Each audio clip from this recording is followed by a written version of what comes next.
नमस्कार, जय हिंद। स्वागत है आपका ओनली यूपीएससी पर। यह है आपका जनरल अंडरस्टैंडिंग सीरीज का अगला वीडियो। बहुत मजेदार होने वाला है। G20 समिट की पूरी बात करेंगे। भारत को लेकर के बहुत कुछ है इसमें। भारत के तरफ से कई इनिशिएटिव किए गए हैं जो बहुत इंपॉर्टेंट है एग्जाम के दृष्टिकोण से। और अगर आप एग्जाम की तैयारी नहीं करते हैं तो भी आपको ये चीज़ जानना चाहिए, क्योंकि इससे भारत की जो विदेशी रणनीति है उसमें बहुत बड़ी बदलाव आने वाली है। बहुत सारी चीज़ें हैं, सब पर बात करेंगे। अमेरिका ने क्या कहा, फ्रांस का क्या स्टैंड है और चाइना को किस तरीके से घेरने की बात इसमें की गई है, इन सब पर बात करेंगे इस वीडियो में। आखिर तक बने रहिए। सबसे पहले एक सवाल सुनिए कि अगला जो G7 समिट होगा उसे कौन होस्ट करेगा। दिमाग में सोचिए, अगर जानते हैं तो फटाक से कमेंट कर दीजिए और नहीं जानते हैं तो वीडियो में आखिर तक बने रहिए। सबसे आखिर में बताऊंगा कि जो अगला G7 समिट होगा वो कहाँ होगा। ठीक है, चलिए बात करते हैं G7 समिट 2021 की, जो कि 11 जून को संपन्न हुआ। ठीक है, 11 जून को संपन्न हुआ। इसका होस्ट देश कौन सा है? यूनाइटेड किंगडम यानी कि यूके है। यूके ने इसको होस्ट किया है। G7 समिट पर बात करें उससे पहले उनके जो है देश कौन कौन से हैं और जो इनवाइटेड कंट्रीज थे वो कौन कौन से, उस पर थोड़ी सी बात कर लेते हैं, तभी मजा आएगा आगे बात करने में कि पॉलिसी लेवल पर क्या बातचीत हुई, क्या बात हुआ दुनिया को लेकर के, क्या बात हुआ कोविड को लेकर के, क्या बात हुआ है पेरिस क्लाइमेट को लेकर के, या रोड इनिशिएटिव को लेकर के क्या बात हुआ है, इस पर भी हम बात करेंगे। और किस तरीके से चाइना को घेरने की जो रणनीति है वो बनाई गई है। ठीक है, तो जो G7 कंट्रीज हैं वो हैं UK, US, Italy, Canada, France, Japan और जर्मनी। ये परमानेंट मेंबर हैं G7 के। इंडिया इसका परमानेंट मेंबर नहीं है। तो आप सोच रहे होंगे फिर मोदी जी क्या कर रहे थे उसमें। तो मोदी जी इनवाइटेड थे। ठीक है, मोदी जी एक बहुत बड़े देश के मुखिया हैं, प्रधानमंत्री, तो वो इनवाइटेड थे। और कौन कौन इनवाइटेड था? इंडिया के अलावा आपका ऑस्ट्रेलिया इनवाइटेड था, साउथ कोरिया और साउथ अफ्रीका, यानी कि 4 इनवाइटेड कंट्रीज थे और 7 कंट्रीज जो G7 के थे वो थे। इन सब के बीच में एक समिट हुआ, एक शिखर वार्ता हुई, एक मीटिंग हुआ। कहां पर हुआ? यूके में हुआ। कब हुआ? 11 जून को हुआ। और अगला कब होगा ये तो मैं आखिरी में आपको बताऊंगा। ठीक है, तो ये हैं कंट्रीज जिन्होंने इसमें भागीदारी की। एक जबरदस्त और अमेजिंग चीज है, लेकिन छोटे मोटे एग्जाम के लिए जो वनडे एग्जाम होते हैं, कि इसमें जो इंडिया है वो एकमात्र एक ऐसा देश है जो वर्चुअली वहां पर प्रेजेंस रहा। नरेंद्र मोदी जी ब्रिटेन नहीं गए थे, क्योंकि अभी भी इंडिया में कोविड और जो पेंडेमिक की स्थिति वो अच्छी नहीं है। इसीलिए अगर प्रधानमंत्री बाहर जाते हो तो सांकेतिक रूप से भी अच्छा नहीं लगता। बाकी देश के जो प्रधानमंत्री, मुखिया, राष्ट्रपति जो भी कह लें, वो सब पहुंचे थे। ठीक है, और ये हुआ कहाँ? ये कॉर्विस बे नाम का एक बहुत ही खूबसूरत सा रिजॉर्ट है ब्रिटेन में, वहां पर एक समिट हुआ है।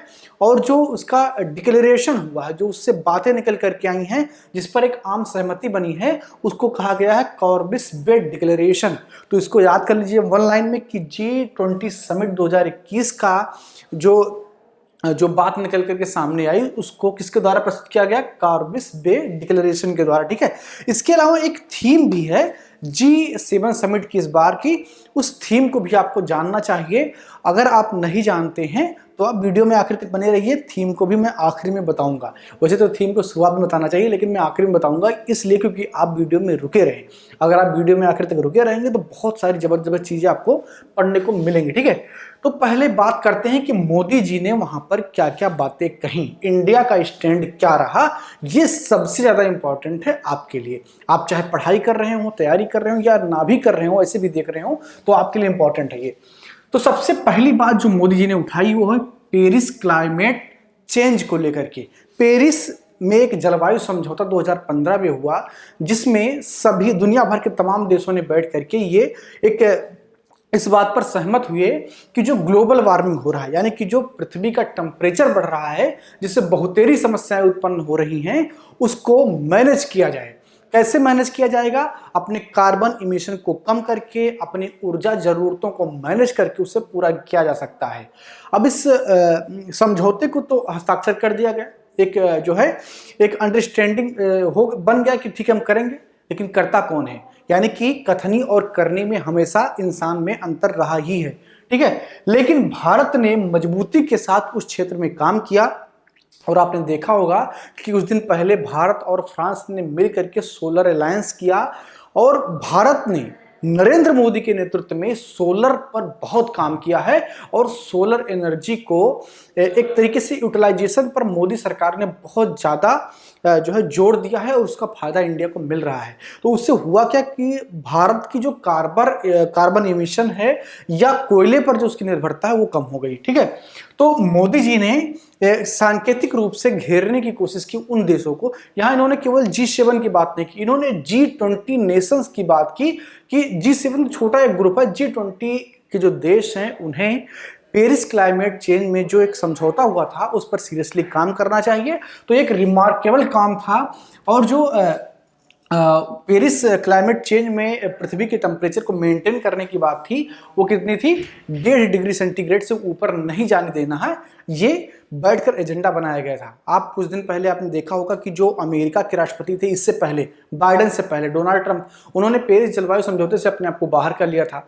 वो ये मानते थे कि जो है जलवायु संकट जो है बेवकूफ़ वाला काम है, ऐसा कुछ है ही नहीं। लेकिन अब वो उनकी सोच है, उनको मुबारक हो। जो बाइडेन हैं उन्होंने अभी ये बयान दिया है और मोदी से सहमति जताई है कि हम सबको मिलकर के कार्बन एमिशन को कम करना चाहिए। तो ये एक बहुत बड़ा जो है एक साहसिक तरीके से मोदी जी ने इसको रखा और पूरी दुनिया ने इसको स्वीकार भी किया। जो दूसरी बात मोदी जी ने रखी ये बहुत ही जबरदस्त है, आपको जानना चाहिए, हो सकता है आपके एग्जाम में पूछा भी जाए। मोदी जी जैसा कि स्लोगन देने में बहुत प्रसिद्ध हैं, चाहे वो इंटरनल पॉलिटिक्स हो या इंडिया से बाहर की पॉलिटिक्स हो, दोनों में स्लोगन खूब देते हैं वो। तो उन्होंने एक स्लोगन दिया, वन वर्ड वन हेल्थ, यानी कि एक विश्व और एक स्वास्थ्य। इसको लेकर के उन्होंने एक स्लोगन दिया, इसका एक स्लोगन दिया। और इसके थ्रू वो क्या बताना चाह रहे थे, उन्होंने कहीं ना कहीं जो बाइडेन को टारगेट किया। जो बाइडेन, आपको याद होगा कुछ दिन पहले जब भारत एकदम पैंडेमिक की स्थिति में था, लोग मर रहे थे रोज और ऑक्सीजन की कमी थी, सारी चीज चल रही थी, उस बीच में जो बाइडेन ने वैक्सीन बनाने के लिए जो रॉ मटेरियल है उसको ब्लॉक कर दिया था। हालांकि जब इंडिया के डिप्लोमेटिक दबाव पड़े और जो इंडियन डायस्पोरा है जब उसने दबाव बनाया अमेरिका पर, तो अमेरिका फिर से उसने खोला। लेकिन जो बाइडेन की जो वो एक छोटी सोच थी वो सामने आई थी। तो मोदी जी ने, कहते हैं ना कि मोदी जी किसी को अगर जब समझाना होता है तो इशारों में बात करके निकल जाते हैं। और उन्होंने जो बाइडेन को घेरने के लिए बात बोली कि ओपन वैक्सीन चैन होना चाहिए, जो दुनिया भर के देश है उनके बीच में ओपन वैक्सीन चेन होना चाहिए, ताकि जो रॉ मटेरियल है वैक्सीन को बनाने के लिए उनकी कमी ना हो। अब इस पर तो सोचे कि मतलब इससे होता नहीं कि एक महात्मा वाली बात हो गई कि सबका धर्म करना है, सबके ऊपर उपकार करना है। तो तुरंत फ्रांस, इटली, जापान, कनाडा सबने भारत की तरफ ताली पीट करके उनका स्वागत किया। और जो बाइडेन भी कहीं ना कहीं दबाव में अपने आप को महसूस कर रहे थे। और जो यूएस ने जो है कहीं ना कहीं एक ढिलवाही दी है उसमें, और आगे संभावना है कि उसमें ढील दी जाएगी। तो ये जो दो बात नरेंद्र मोदी ने करी, ये वास्तव में एक रिमार्केबल बात थी और उसका असर भी दिखेगा। कच्चे माल के अलावा जो दूसरी बात की गई पेटेंट को लेकर के, नरेंद्र मोदी ने इसमें ऐड किया कि जो प्राइवेट कंपनियां हैं, चाहे वो फाइजर हो या जो है और कई कंपनियां हैं जिन्होंने वैक्सीन बनाई हैं, तो उनके जो पेटेंट हैं उसको फ्री किया जाए। क्यों फ्री किया जाए? क्योंकि दुनिया पैंडेमिक में है और इस पैंडेमिक की वजह से पूरी दुनिया का व्यापार जो है चौपट हुआ है। तो सबको एक साथ मिलकर के पैंडेमिक के खिलाफ काम करना होगा, तभी हम उससे बाहर निकल पाएंगे। और ऐसा हम तब कर पाएंगे जब हम अपने अधिक से अधिक पॉपुलेशन को वैक्सीनेटेड कर देंगे, तभी हम इस समस्या से उबर सकते हैं। और ऐसा करने के लिए मैन्युफैक्चरिंग यूनिट को बढ़ाना होगा। मैन्युफैक्चरिंग यूनिट कैसे बढ़ेंगी? जब हम अपनी तकनीकी को किसी को दे देंगे। तो जो ये बड़ी बड़ी कंपनियां हैं जिन्होंने वैक्सीन तैयार कर लिया है, इवन इंडिया हो या यूके हो, रसिया हो या अमेरिका हो, इन सबको मिल करके ये काम करना चाहिए कि जो प्राइवेट कंपनियां हैं वो अपना पेटेंट दूसरे जो छोटे मोटे देश हैं उनको दें, ताकि वो भी मैन्युफैक्चर करके आसानी से अपने लोगों को वैक्सीनेट कर सकें। तो ये भी एक जबरदस्त बात नरेंद्र मोदी जी ने की, जिस पर फ्रांस और जर्मनी ने हामी भरी, तुरंत से उनके पक्ष में बात रखी। फ्रांस और जर्मनी भारत का वैक्सीन के मुद्दे पर भरपूर समर्थन कर रहे हैं, क्योंकि उन्हें पता है कि भारत बड़े लेवल पर वैक्सीन जो है प्रोड्यूस कर रहा है और लगातार काफी दिन तक करेगा। और वैक्सीन की जब जरूरत पड़ेगी फ्रांस और जर्मनी को, तो वो इंडिया से ही लेंगे। इंडिया बहुत बड़ा एक्सपोर्टर है दवाओं, मेडिसिन का या वैक्सीन का, ये बहुत दिनों से रहा है। ठीक है, तो ये फ्रांस और जर्मनी इसीलिए इंडिया का इस पर सपोर्ट करते हुए दिख रहे हैं। इसके अलावा जो डिक्लेरेशन हुई, जिससे आप कार्बिस बे डिक्लेरेशन कह रहे हैं G7 समिट में, उसमें क्या क्या बातें हुई ये महत्वपूर्ण है। तो इसमें जो सबसे महत्वपूर्ण चीज निकल करके आई, जो बाइडेन की तरफ से कहा गया कि 2022 तक जो G7 कंट्रीज हैं वो करीब 1 बिलियन वैक्सीन तैयार करेंगे। कितना? 1 बिलियन वैक्सीन तैयार करेंगे। और ये वैक्सीन उन देशों को सप्लाई किया जाएगा जो गरीब देश हैं, जो वैक्सीन नहीं बना सकते हैं और वहां पर पैंडेमिक की स्थिति खराब है, तो उनको सप्लाई किया जाएगा। अब इसके बाद में ये सवाल उठने लगा कि क्या ये वैक्सीन बेचा जाएगा या फ्री में होगा या डोनेशन के थ्रू होगा। तो बोरिस जॉनसन ने, जो कि ब्रिटेन के प्रधानमंत्री, उन्होंने इस पर स्पष्टीकरण अपना दिया कि जो G7 के कंट्रीज हैं वो इसे डोनेट करेंगे, यानी कि वो बेचेंगे नहीं, वो कोई पैसा नहीं लेंगे, वो डोनेट करेंगे। अब यहाँ पर सवाल ये है कि क्या इंडिया भी फ्री में देगा? नहीं, इंडिया G7 कंट्रीज के अंतर्गत नहीं आता है। इंडिया बेचेगा, और किसको बेचेगा? इन्हीं G7 देश को बेचेगा, और ये उस वैक्सीन को अफ्रीका के छोटे छोटे देशों में या एशिया के जो छोटे देश हैं उसमें डोनेट करेंगे। तो ये एक बिजनेस अपॉर्चुनिटी भी इंडिया के लिए हो सकती है। दूसरी बात जो की गई वो है प्रोटेक्ट आवर प्लेनेट। ठीक है, यानी कि जो इसमें क्लाइमेट चेंज की जो बात थी उसी को जोड़ करके ये बात किया गया कि हमें कार्बन इमिशन को कम करना है ताकि जो वैश्विक तापन है वो कम हो सके, क्योंकि वैश्विक तापन बढ़ने से ही मौसम बदल रहे हैं, जलवायु में परिवर्तन हो रहा है, महासागरों का तल ऊपर हो रहा है, तो धीरे धीरे पूरा इन्वायरमेंट जो है बदल जा रहा है। इसलिए पूरी दुनिया को इस पर काम करना होगा। और जो तीसरी सबसे महत्वपूर्ण बात हुई जिसको लेकर के चाइना तिलमिला सा गया है, वो अब हम समझेंगे कि चाइना को लेकर के क्या पूरी बात हुई है। ठीक है, तो यहाँ पर मैंने इसको बनाया है, एक जो है ग्राफ के थ्रू आप समझ सकते हैं कि चाइना को घेरने के लिए जो प्लान बनाया है G7 समिट में। और जो ये डिक्लेरेशन है, कार्बिस बे डिक्लेरेशन, इसमें साफ साफ चाइना का नाम लेकर के कहा गया है कि चाइना की जो समस्याएं हैं उनको कैसे उनको घेरना है उस समस्याओं से। ठीक है, तो सबसे पहली बात है कोविड, कोरोना को लेकर के अमेरिका की जो खुफिया एजेंसी है CIA ने कुछ दिन पहले खुलासा किया था कि कोरोना को जानबूझकर एक जैविक हथियार के रूप में चाइना ने पूरी दुनिया में फैलाया है ताकि उसका फायदा उठा सके। ठीक है, तो कहीं ना कहीं जो G7 के देश हैं उन्होंने ये बात रखी है कि इसकी एक अच्छे से इसकी जांच हो, और अगर चाइना इसके जिम्मेदार हो तो उसको वांछित दंड दिया जाना चाहिए। ठीक है, तो ये बात हुई है। दूसरी बात साउथ चाइना सी को लेकर के हुई है कि साउथ चाइना सी की जो कंट्रीज हैं उनकी संप्रभुता को ना उकसाया जाए, यानी कि उनको परेशान ना किया जाए, यानी कि सबकी संप्रभुता का सम्मान किया जाए। तो कहीं ना कहीं ये चाइना को घेरने की बात है कि आप अपने हद में रहिए, आप किसी संप्रभु देश को परेशान मत कीजिए। ये दोनों बात चाइना के विरुद्ध हैं।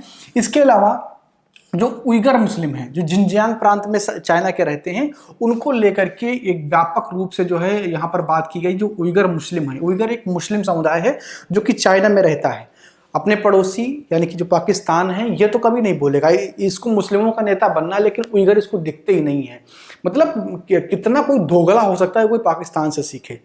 एक छोटा सा कोई इंसिडेंट इंडिया में हो जाएगा या हो सकता है कि फर्जी न्यूज आ जाए तो उसको लेकर के पाकिस्तान खूब चिल्लाता है। जम्मू कश्मीर में जो है मुसलमान भाइयों को मारा जा रहा है, इसको लेकर के पूरी दुनिया में ढिंढोरा पीट रहा है, लेकिन एक भी बार पाकिस्तान के किसी नेता ने यह नहीं कहा कि इस्लाम के नाम पर उइगुरों को परेशान न किया जाए। अरे इनसे अच्छे तो बांग्लादेश वाले हैं जिन्होंने कम से कम प्रोटेस्ट किया, वो बोले चाइना के खिलाफ। लेकिन ये पाकिस्तान एक्चुअली पालतू कुत्ता है चाइना का, तो ये नहीं बोल पाएगा। ठीक है, लेकिन जो बाकी बड़े देश हैं तो बोलेंगे ही। तो उइगर मुस्लिमों को लेकर के एक बहुत बड़ी बात की है, और जब बड़े प्लेटफॉर्म पर ऐसी बात होती है इसका मतलब कि वो चाइना को घेरने की पूरी प्लानिंग कर रहे हैं। इसके अलावा जो belt and road initiative China का है उसको लेकर के एक बहुत बड़ी बात जो बाइडेन ने कही है, जो कि बहुत ही ज़्यादा जो है ध्यान देने वाली है। और जो जियो पॉलिटिक्स है, जियो स्ट्रेटजी है, उसमें बहुत व्यापक बदलाव होंगे अगर ये ग्रास रूट लेवल पर लागू होता है तो। ठीक है, तो इसको समझने की जरूरत है कि है क्या। तो सबसे पहले आप ये समझिए कि बेल्ट रोड इनिशिएटिव चाइना का है क्या। देखिए, चाइना भी एक साम्राज्यवादी देश बनता जा रहा है। पहले तो ये यूरोपीय शक्तियाँ थी, अमेरिका था। अमेरिका अभी भी अपनी हेजमोनी बनाने के चक्कर में लगा हुआ। ठीक है, तो चाइना भी अपने आप को साम्राज्यवादी बनाने के प्रयास में लगा है, लेकिन अब वो साम्राज्यवाद और उपनिवेशवाद नहीं रह गया है जो कि 18वीं और 19वीं शताब्दी में थी। ठीक है, 19वीं 20वीं शताब्दी में थी, वो अब नहीं रह गया है। क्योंकि अब दुनिया फाइनेंस में चली गई है, वो पुरानी दुनिया थी। अब क्या है कि आप मार्केट को कंट्रोल करें तो आप उस देश के जो है प्रशासन को, सरकार को भी चला सकते हैं, ठीक है। जैसे पाकिस्तान को कौन चला रहा है? चाइना चला रहा है, और श्रीलंका के बहुत सारे बंदरगाह उसने ले रखे हैं। तो कहीं ना कहीं जब इस तरीके से आप किसी दूसरे देश पर हावी हो जाएंगे तो वहां का तंत्र भी लगभग आप ही चला रहे हैं। चाइना का प्रयास ये है कि जितने गरीब देश हैं, खासकर अफ्रीकी देश या एशिया के छोटे मोटे देश हैं, उनके पास जाओ और उनको पैसा दो, उनको कर्ज दो। किस लिए? कि वो अपना रोड बनाए, वो अपना बंदरगाह बनाए, वो जो है अपना जो है व्यापारिक सेज बनाए, ठीक है, स्पेशल इकोनॉमिक जोन बनाए। और इसके लिए भाई कौन नहीं चाहता है? अभी मेरे पास कोई आए कि ऐसा कीजिए भैया जी, ये पैसा ले लीजिए और आप अपना घर बना लीजिए, आप अपनी एक दुकान बना लीजिए, आप अपनी एक फैक्ट्री बना लीजिए। मैं कहूँगा बहुत अच्छी बात है, दे दीजिए। वो कहेंगे ठीक है आप ले लीजिए, लेकिन जो भी आप माल बेचेंगे, जो भी माल लाएंगे, वो आपको चाइना से लेना पड़ेगा। तो चाइना यही कर रहा है। वो एक गरीब देश के पास जाता है, कहता है कि अच्छा आपके पास रोड नहीं है, हम पैसा दे रहे हैं, आप रोड बना लीजिए। लेकिन जो रोड बनेगा उसको एक चाइनीज कंपनी बनाएगी। अब सोचिए कि चाइना का कितना बड़ा इसमें खेल चल रहा है, एक व्यापारिक खेल है। चाइनीज कंपनी वहां पर आएगी, रोड बनाएगी, उसका प्रॉफिट लेकर के वो निकल जाएगी, और चाइना बाद में छोटे से देश से बोलेगा अच्छा तुम अपने आप को बड़ा समझ रहे हो, अरे तुम्हारा रोड हम बनाए, तुम्हारा बंदरगाह हम बनाए, तो तुमको हमारी बात माननी पड़ेगी। तो ये एक साम्राज्यवादी नीति है चाइना की। अब अमेरिका जो दुनिया का चौधरी बनने की कोशिश हमेशा से करता रहा है और करेगा भी, क्योंकि उसको भी अपना साम्राज्य बढ़ाना है, वो भी एक हेजोमोनी स्थापित करने वाला देश है। तो अमेरिका ने चाइना को काउंटर करने के लिए ये बात बोली है, जो बाइडेन ने कहा है कि जो G7 कंट्रीज हैं ये $40 ट्रिलियन का एक कोष बनाएंगे, और जहां जहां चाइना ये प्रयास कर रहा है कि उसको बेल्ट एंड रोड इनिशिएटिव से जोड़ना है, तो वहां पर G7 कंट्रीज जाएंगे, उनको कर्ज देंगे आसानी से, और कहीं ना कहीं चाइना को काउंटर करेंगे कि चाइना का कर्ज उसको नहीं लेने देंगे, ये G7 कंट्रीज ही उसे पैसा दे देंगे, और इस तरीके से चाइना का जो ये वर्चस्व है ये रुक जाएगा। और इसमें एक अच्छी बात इन्होंने ये जोड़ी कि जो ये हम बनाएंगे इन्वायरमेंट फ्रेंडली होगा, यानी कि कार्बन इमिशन को इसमें कम किया जाएगा। तो ये आने वाले समय में जियोपॉलिटिक्स में बड़े बदलाव दिखेंगे इसके कारण। तो ये था पूरा आपका G7 समिट, और इसमें इंडिया का क्या रोल है, अमेरिका, फ्रांस, इटली का क्या रोल है आपने देखा, ठीक है। तो एक जो शुरुआत में मैंने आपको बताया था कि मैं बताऊंगा कि जो अगला होस्ट है वो कौन है, तो वो जर्मनी होगा। 2022 में जो G7 समिट होगा उसको जर्मनी होस्ट करेगा। और जो थीम है 2021 जो कि ब्रिटेन में हुआ, यूके में हुआ, उसका जो थीम है वो है बिल्ड बैक बेटर। क्या है? Build back better. आप इसको नोट कर लेंगे, संभवतः एग्जाम में पूछा जाए। बहुत ही महत्वपूर्ण चीजें इसमें थी। ये वीडियो आपको कैसा लगा लिख करके जरूर बताइए। अगर चैनल पर नए हैं तो सब्सक्राइब कर लीजिए, और वीडियो अगर आपको पसंद आ रहा हो तो लाइक कीजिए। आपकी क्या राय इस वीडियो को लेकर के, क्या सोचते हैं? और यहाँ पर एक बात मैं आपको बता दूं कि ये जो $40 ट्रिलियन का जो बनाया हुआ है बाइडेन की तरफ जो घोषणा की गई है चाइना को काउंटर करने के लिए, BRI के अपोजिट, इसमें इंडिया का क्या रोल होने वाला है? तो इंडिया ने अभी के लिए फिलहाल ये कहा है कि मैं इस पर स्टडी करेंगे। अभी उसने कोई खुलासा नहीं किया। हालांकि फ्रांस और इटली ये लोग कह रहे हैं कि ठीक है हम पूरा समर्थन करेंगे, लेकिन अभी इंडिया ने इसको जो है एक ट्रांजिशन फेज में रखा कि अभी हम इसमें स्टडी करेंगे, उसके बाद में खुलासा करेंगे। तो आप लिख करके बताइए क्या इंडिया को इसमें शामिल होना चाहिए, क्या चाइना को काउंटर करने के लिए इसमें जुड़ना चाहिए या नहीं जुड़ना चाहिए, दोनों के कारण क्या है, परिणाम क्या है, लिख करके आप कमेंट में बताइए। बहुत बहुत धन्यवाद। मैं मानस मिश्रा, द न्यूज ओशन का मैनेजिंग डायरेक्टर, आपके लिए एक ऐसी पत्रिका पहली बार आई है जो सिर्फ सच दिखाएगी।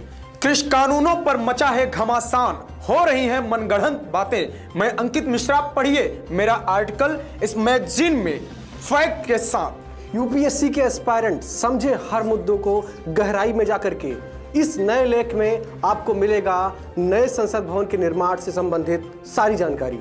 मैं विशाल यादव, अब तक आप लोगों ने हमें टीवी पे देखा, लेकिन अब हमारे लेख आपको दिखेंगे इस मैगजीन में।